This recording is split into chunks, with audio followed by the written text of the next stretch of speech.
On this episode, we're going to introduce Makefiles. We're going to see how we can transform our old way of compiling into a more cleaner and manageable single file. Without wasting any time, let's start coding.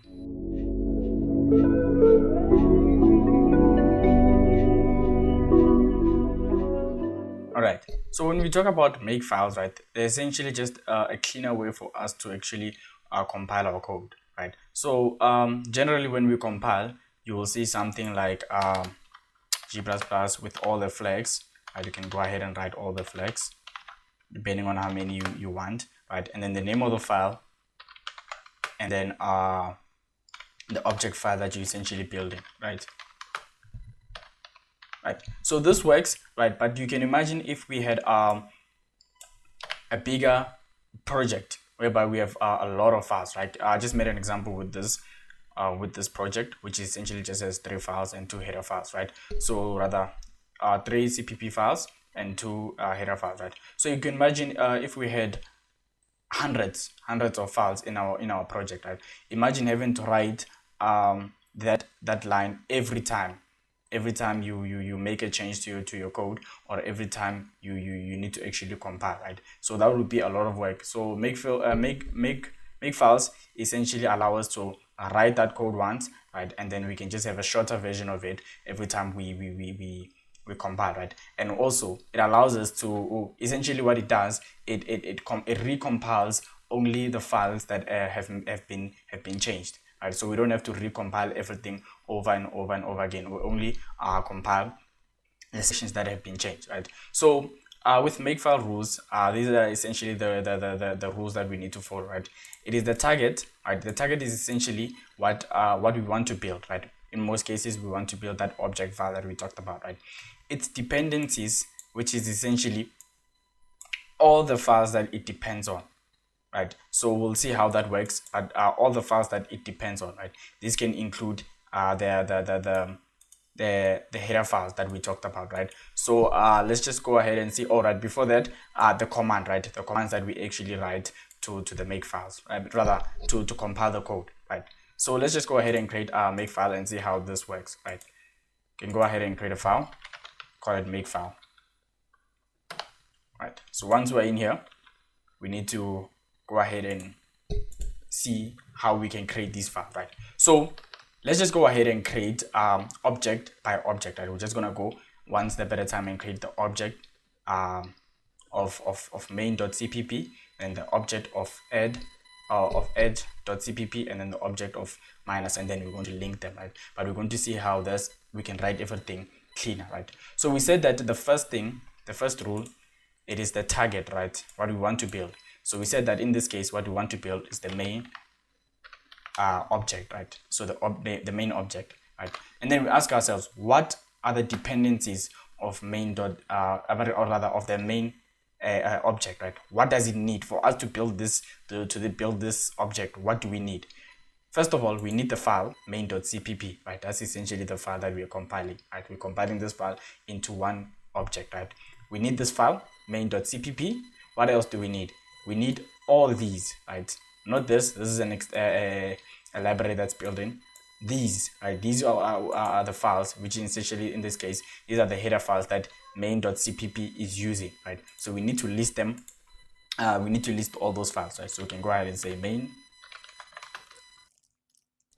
Right, now that we have listed the dependencies of this object, we can go ahead and write the actual command, right? How we actually going to compile this file, right? Rather this object, right? So we can go ahead and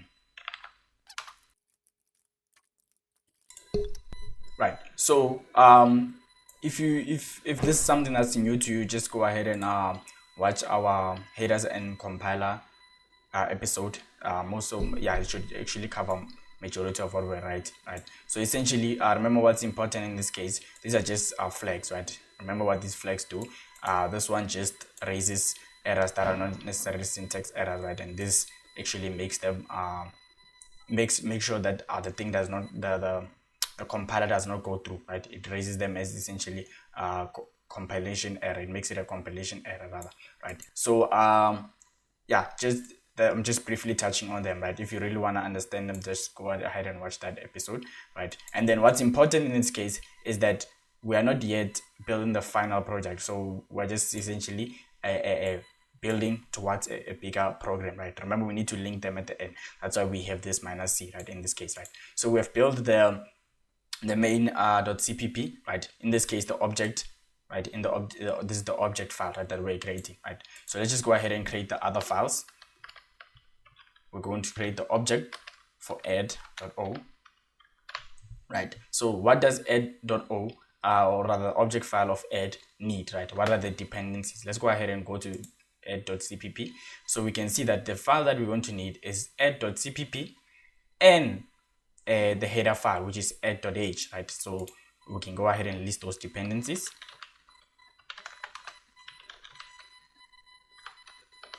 And then we're just going to compile it, right? We're just going to write the commands, right? What I maybe forgot to mention is that you need a tab, right? You need to just press tab before you can actually write your command. So you're going to press tab once, and then you can start writing your command, right? So we're going to go ahead and just compile it. All right, so once that's done, we can go ahead and create the object file for the minus cpp, right? Let's just go ahead and do that.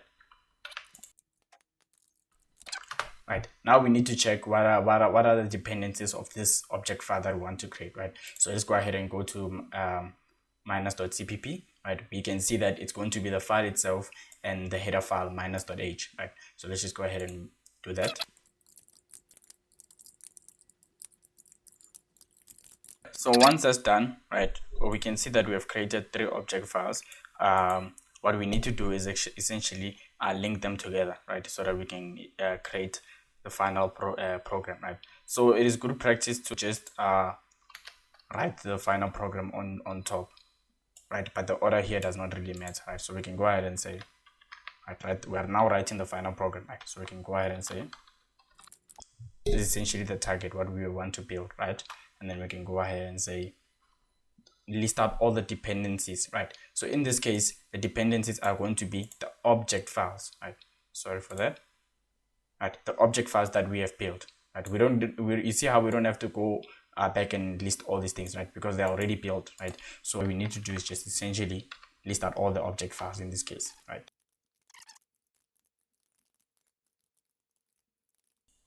Right, so we have listed out the dependencies, right? And then we essentially wrote the code, right, to compile, right?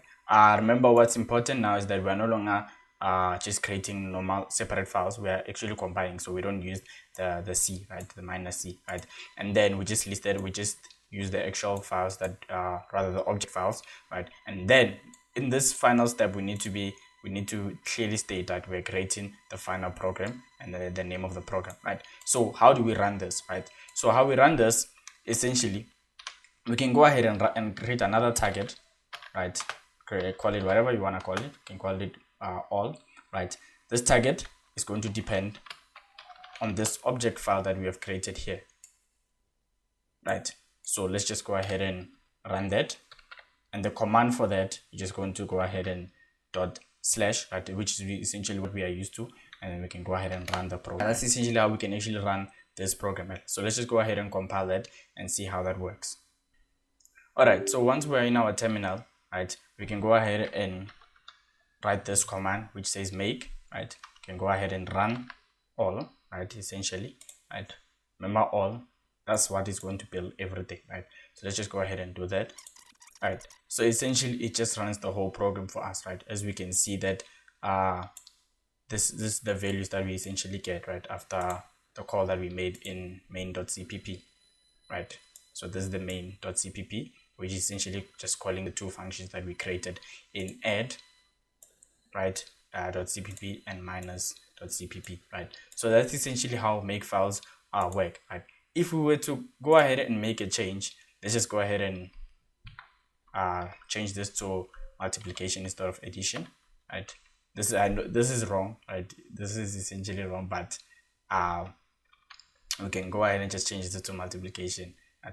I think let's just change this function to also multiplication so it can make sense.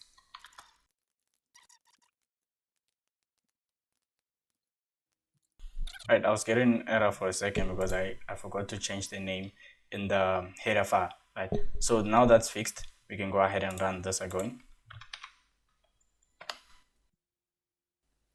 Right, so notice how it only compiles these two, right? Look at that, it only compiles these two, right? Because there was no change that was made to the minus object, rather, or to any file in the minus object, right? So that's essentially the benefit of using Makefiles, right? It only recompiles what was changed, right? All right, so another target that we need to be aware of is the clean, right? The clean target, right? So the importance of this is that we can always just delete the files, right? It's more specifically the object files whenever we want to maybe recreate the program, right? So we can go ahead and create a target, right? So this target does not have any dependencies, right? So the command for this, remember to always press tab, right? It's just rm remove, right? F, right? In this case, if there was a specific file that you wanted to remove, right, you can just go ahead and say main.o, right? So in this instance, what I want to do is essentially remove all of the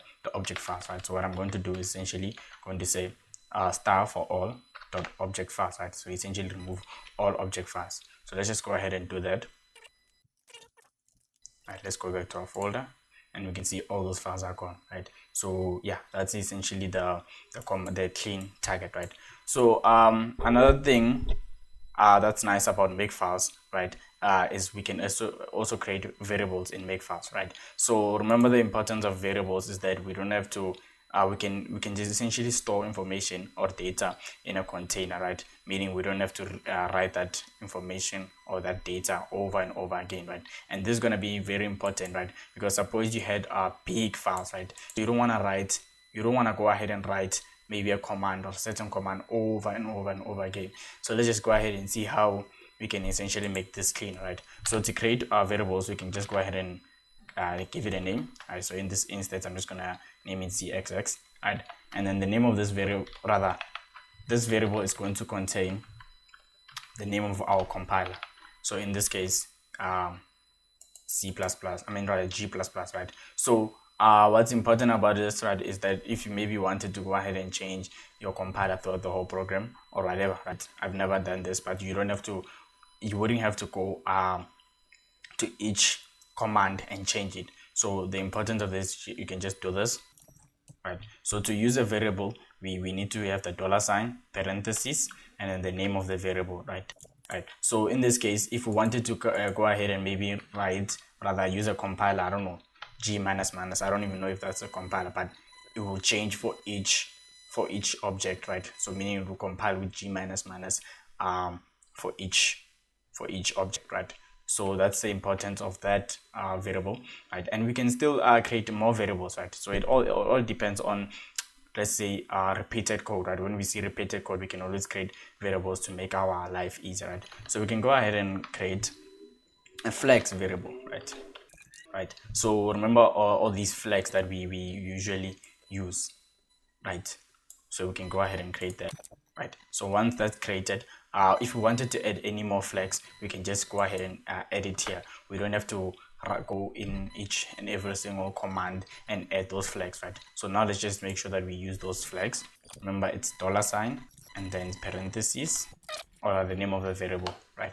So let's just go ahead and update that for every. Again, the importance of this is that if we wanted to add any other flags to our program, right, we wouldn't have to go and change on each and every single command, right?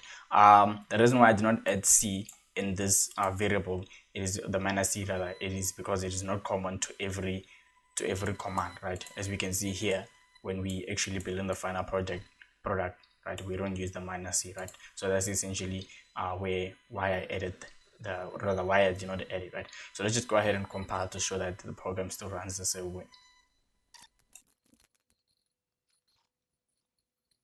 All right, so as we can see, nothing has really changed, right?